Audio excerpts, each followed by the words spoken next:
the clock, so it looks like we're on time. The record will reflect that I think on Friday the court sent some proposed jury instructions to the parties for their consideration over the weekend. This morning we made a couple of changes in the draft version. One was to delete the instruction on nominal damages, and the other was to make a substitute for instruction 12. But at this point, I'd like to make a record if there are any objections. First of all, for plaintiff, are there any objections to 1 through 9? No, Your Honor. For Chalmers? No, Your Honor. What about 10 through 12? Mr. Fighter? No, Your Honor. The only question I have, and maybe the court can just help me on this, on instruction 12, this may be a standard instruction. I know it reflects the amounts that were contained within the complaint. Am I permitted to argue more than that, or how?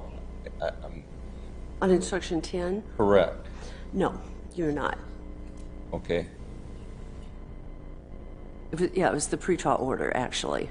Okay. Okay. Mr. Chalmers, 10 through 12. No objections on, well, I do have an objection to 12, not on 10 or 11, Your Honor. The new 12 I have addresses many of the concerns that were raised in the pleading that I filed for the court's benefit this weekend. However, I think it still has the problem that is based on the Martinez case and other cases that says that I should only be defending as a medical need those things that are relative to plaintiff's claims, and here that it is a fatal condition. And so I still object to the language that is now added that defines a serious medical need. And I also am concerned that in that language, and it's now the first paragraph after the subparts 1 through 4, it has a sentence in talking about what a serious medical need is. It says this includes a medical problem that is so obvious that non-doctors would easily recognize the need for prompt medical attention. That has not been the claim, I don't think, by the plaintiffs. Moreover, there is a stipulation that Mr. Bruner had a serious medical need, and so that stipulation, of course, is tied to the definition of what a serious medical need was when it talked about the medical conditions that he had, the end-stage liver disease, the conditions that led ultimately to the meningitis. And my fear is that this sentence would tend to, in combination with that stipulation, being an instruction to the jury that those conditions were obvious, which of course has been hotly contested during this trial. So I would propose, again, the instruction that I had offered, I think it was 15, it's whatever my pleading said, in place of 12. I think that corrects all the problems. I think the language on obviousness is a correct statement of law, but I think it's duplicative of other language in the court's instructions and is unnecessary. As a fallback position, Your Honor, as to that third paragraph, perhaps what we could do is just delete the sentence that starts, it also includes a medical problem that is so obvious, if the court, so that we don't have the potential of a directed verdict on this point to the jury, if the court does not believe the Martinez case is controlling. Honestly, I just don't understand your argument on this point. I think it's clearly within the scope of plaintiff's theory of the case. Tell me why you think it's directs a verdict? Well, no, on the second part, Your Honor, it says, this includes a medical problem that is so obvious that non-doctors would testify. You talked about what a serious medical need is. Now you're telling them that it includes a medical problem that is so obvious that a non-doctor would easily recognize its need for prompt attention. And you are defining then that as a serious medical need, Your Honor. And I think that's tied back to Terry Bruner had a serious medical need, which we stipulated to. That's my concern. I don't know why the sentence is in there. Again, I don't think it comports with the Martinez case, but I don't think it adds anything. Plaintiff has obviously the opportunity to make the argument that it wants to make in the next paragraph, as well as in other jury instructions, and I think that it will potentially tell the jury that if anyone found that this was an obvious problem, then it is a serious medical need that they knew, and that would direct verdicts against my client, Your Honor. And it's known because we have stipulated already that he had a serious medical need. Mr. Feiger? I don't understand Mr. Chalmers' argument either. I've tried to. I don't understand. I really don't. The jury instructions that the court gave me look to be entirely consistent with all the law I'm looking at. We spent a lot of time looking at cases this weekend, and I do think we have tried to very faithfully state what the law is. In defendant's proposed instruction, you would have the court instruct the jury that defendant had actual knowledge that Mr. Bruner had a substantial risk of death if he did not receive immediate medical care. I don't think that is faithful to the law.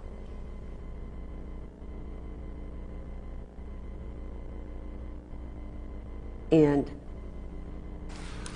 I think the issue here is not whether Mr. Bruner was at substantial risk of death. It's whether he was at substantial risk of needing medical attention. And if he did not receive medical attention, suffering physical injury, death, or needless pain and suffering. I think that is an accurate statement of the law. So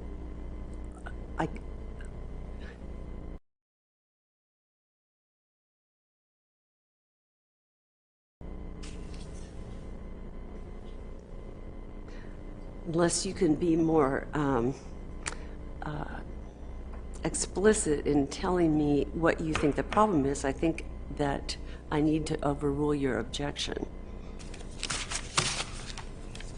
Your Honor, I don't know that I can add anything to what I've already said, and my concern is honestly this, and that is that the jury could conclude from this document that there is some agreement that there is a serious, just because there is an agreement that there is a serious medical need, that with that agreement, all conditions are satisfied. Now, beyond that, the other point that is a little bit different and separate is the idea that knowledge of a general medical condition and the need for help for general medical care is not the test under the Eighth Amendment. In Martinez, it says it's not, for instance, you've come in and you're drunk, and it's obvious that because you're drunk you need some medical care that would give rise to liability if someone then commits suicide. It is knowledge of the claimed injury or potential knowledge of the risk of the claimed injury that is critical. And so here the claimed injury has always been that he contracted these diseases and died. And it is then, therefore, the knowledge of the risk to contract those diseases and die that has been plaintiff's claim and what they have to prove. And so I think that's what Martinez holds, and that's, I understand that may be a different point than what you're asking me to clarify, but those are the two issues I have with Instruction 12 as it's written.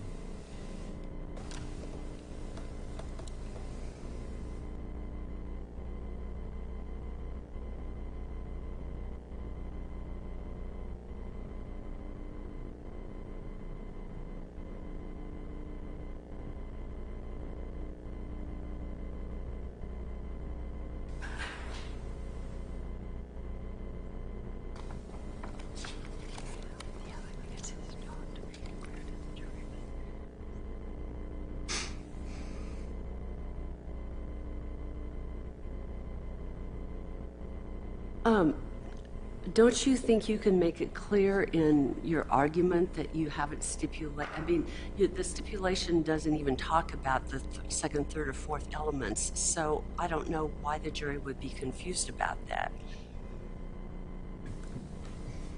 I understand your argument or your position, Your Honor. I think that what I would make in my argument may be persuasive, the jury may not. It's what the judge says that will ultimately be important to them, and it's my concern that what the judge is, by adding language that's unnecessary, is doing is creating what I think is a real risk that the jury will become confused and will think that because you have entered into this stipulation, you have acknowledged that there was a condition that satisfies the elements of the other instruction. And what specific language do you think is unnecessary? Well, I think the fallback position is I think we just take out the sentence. It also includes a medical problem that is so obvious that the non-doctor would easily recognize the need for prompt medical attention.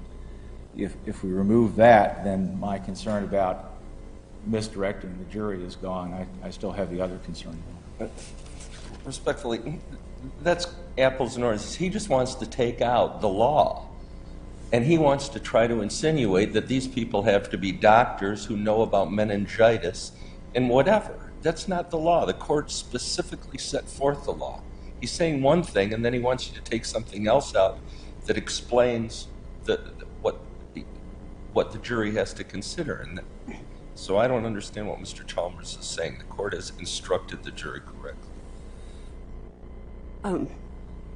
I do think that as it's written, instruction number 12 correctly states the law, and I am overruling the specific objections which Mr. Chalmers has tendered.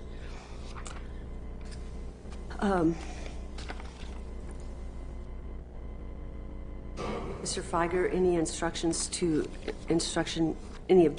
instruction number 13? No, Your Honor. Mr. Chalmers? No, Your Honor. 14 through 16. No, Your Honor. Your Honor, I did not raise the objection in what I wrote this weekend, and I apologize because I should have done that. But I do have an objection to instruction 14. And I'm not sure it's the instruction 14 is I think a correct statement of the law. It is the source of potential confusion that bothers me. In the second full sentence, the court talks about how, of course, you are to award money to fairly and compensate for the constitutional harm. And in the third sentence, which is the key sentence, talks about what it is that, as elements that they can award. The way it's written now, a jury could conclude that they can award damages as compensatory damages for things in addition to what is spelled out, as opposed to exclusively only for what is spelled out. And so I have written, and I can provide the court a draft of language that would clarify the instruction, but in essence what paragraph, or in the first paragraph, sentence 3 would read, I believe, or should believe, is the only damages that you may award plaintiffs as compensatory damages are those for any conscious pain, suffering, mental anguish, and then to the end. So what I'm hoping to do is have language that clarifies that the only damages that can be awarded as compensatory damages are those for the conscious pain, suffering, and mental anguish, as opposed to leaving the inference that the jury might draw that that's just one of the types of damages they can award, which would be erroneous, Your Honor. This is standard instruction, Judge, and it doesn't say you can do anything else. It says this is what you may award. This is standard instruction. I think so. I don't think this is open-ended or invites the jury, gives the jury a roving commission to award damages on any and all subjects. It says specifically what they can award damages for, and I don't think that it needs any further clarification. Anything else on instructions 14 through 16? No, Your Honor.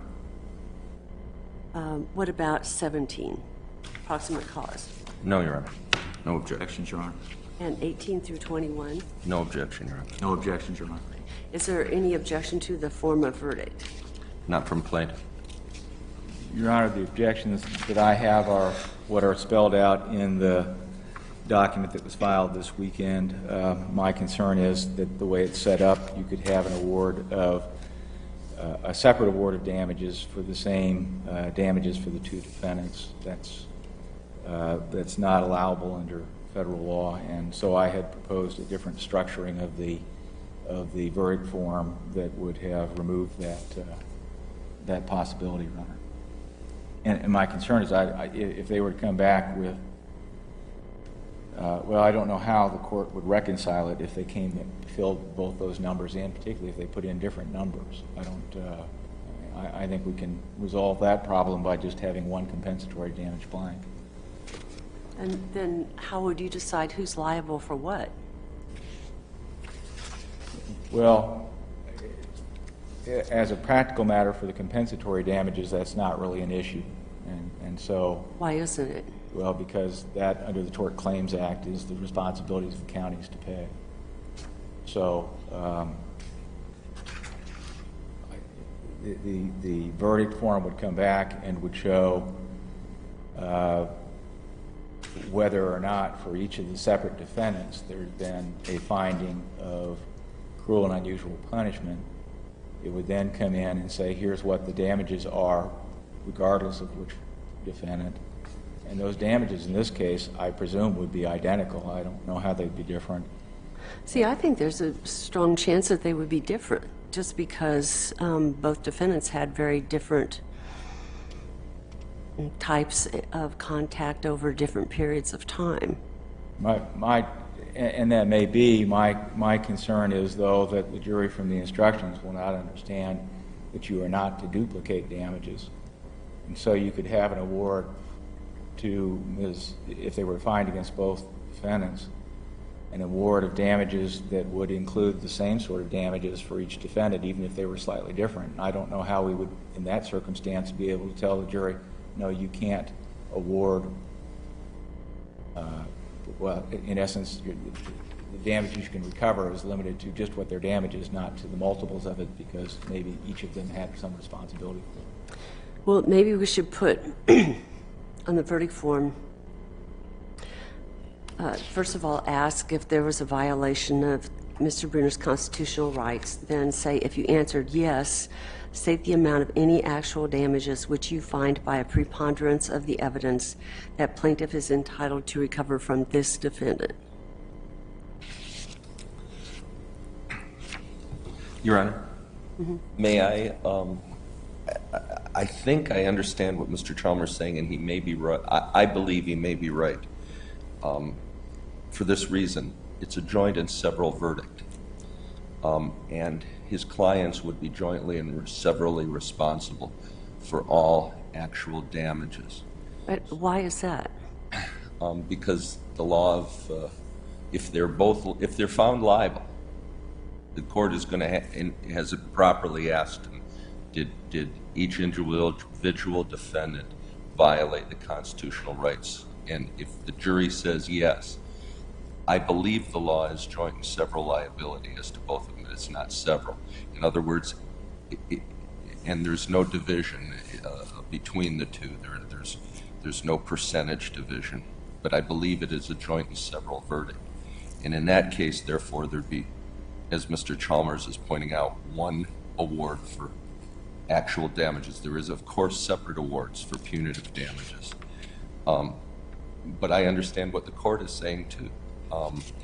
And they can award separate damages for the individual conduct. So either way is fine with the plaintiff. I mean, if you guys want to stipulate that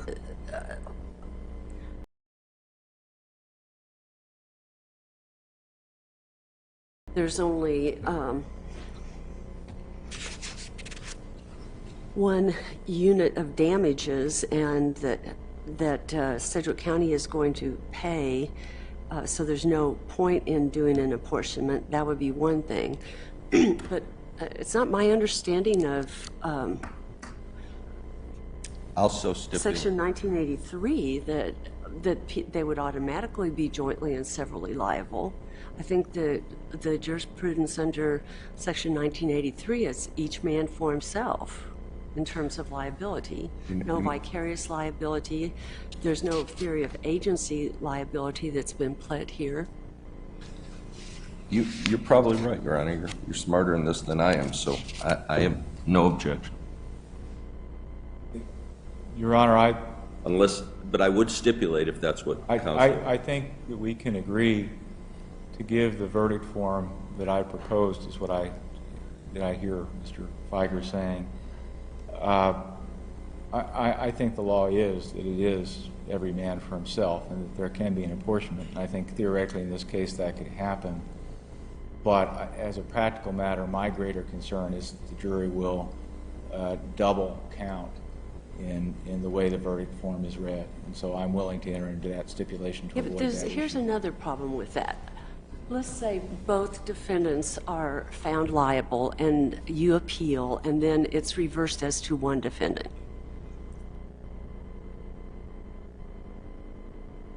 Then what do we do?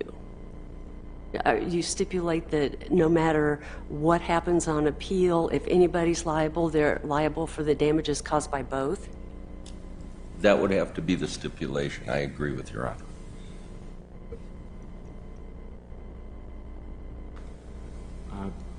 I was thinking of the recent 10th Circuit case that suggests, frankly, that in the circumstance that we talked about, that the appeal might be moot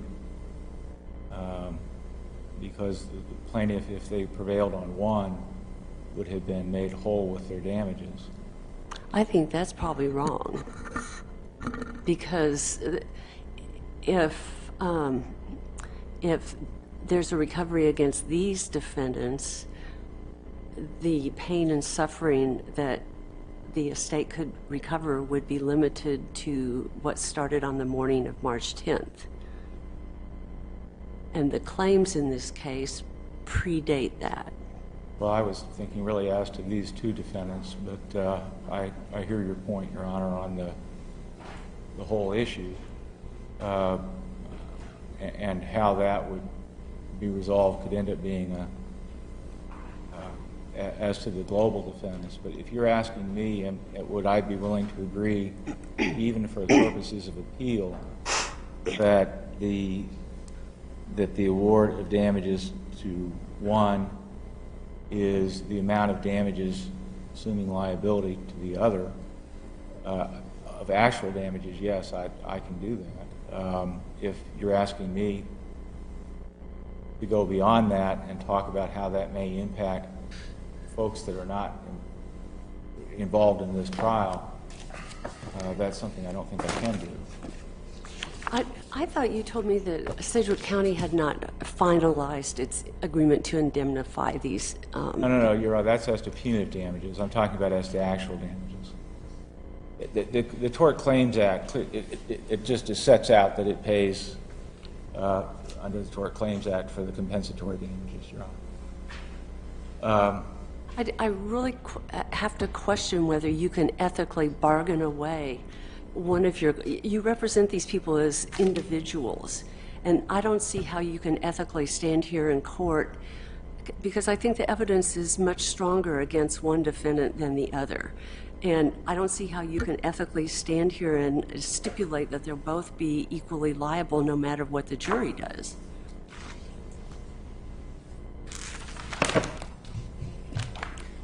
Well,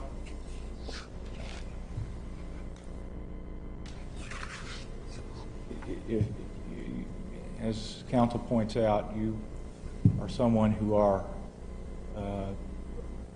kind of the umpire and objective on this and are very smart, and so maybe I'm not seeing something you are.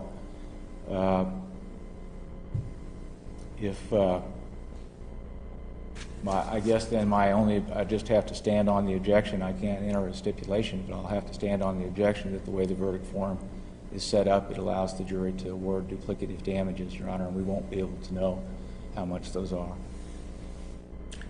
Your Your Honor, just for the record, I heard the court say something. It's my understanding that Mr. Chalmers informed Judge O'Hare at our settlement conference just days before court that the county had indemnified the two defendants for punitive damages and was proceeding with the trial. That was my understanding. Judge O'Hare, I'm sure, can tell you also, but those were the representations made to both plaintiff's counsel and Judge O'Hare at the time. We talked about this at the status conference, and my understanding was that there is an agreement that the county will indemnify both defendants from any judgment for punitive damages, but that it has not yet been formally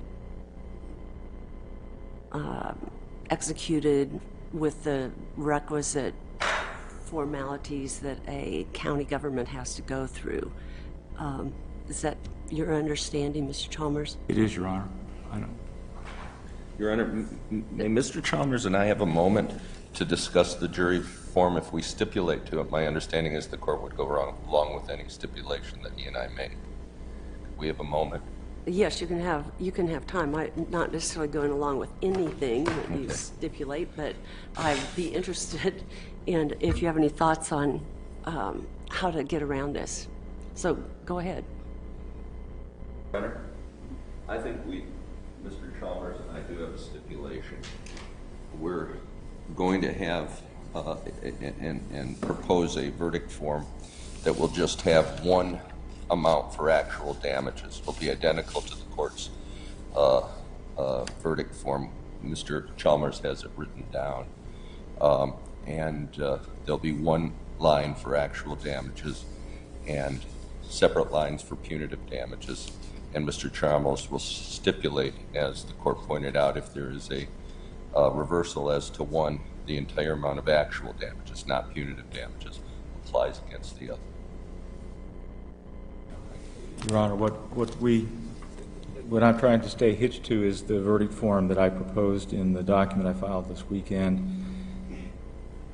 The third question would include, it now says the amount of damages. It would be actually the amount of actual damages. And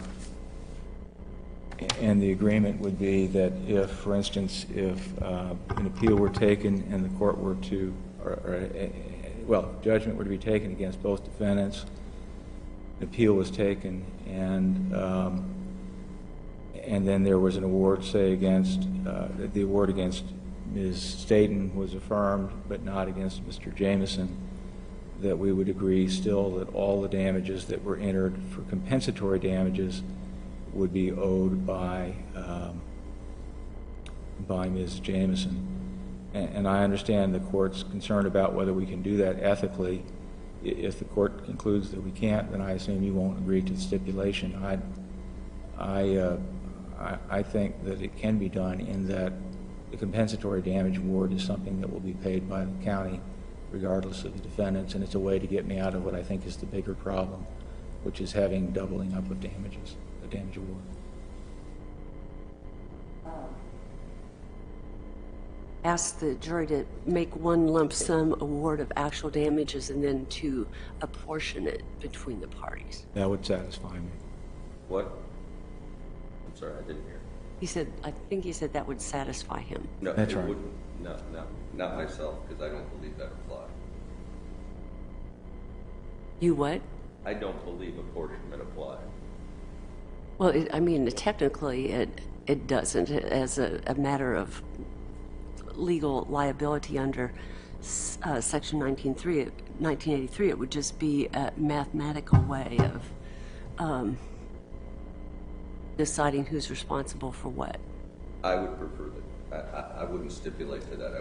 I would stipulate to what Mr. Chalmers said for the court's verdict, but not to the additional calculation percentages. That, I think, would produce problems for you.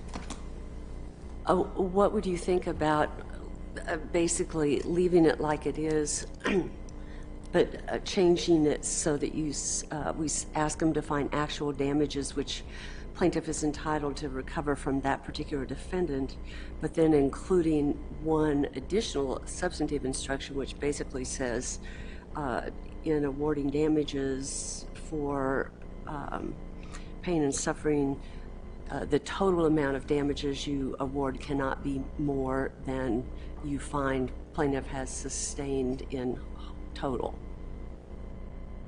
Yeah, I think how you author that instruction becomes difficult, but the language of it, but in concept, that also solves my problem as far as the verdict form.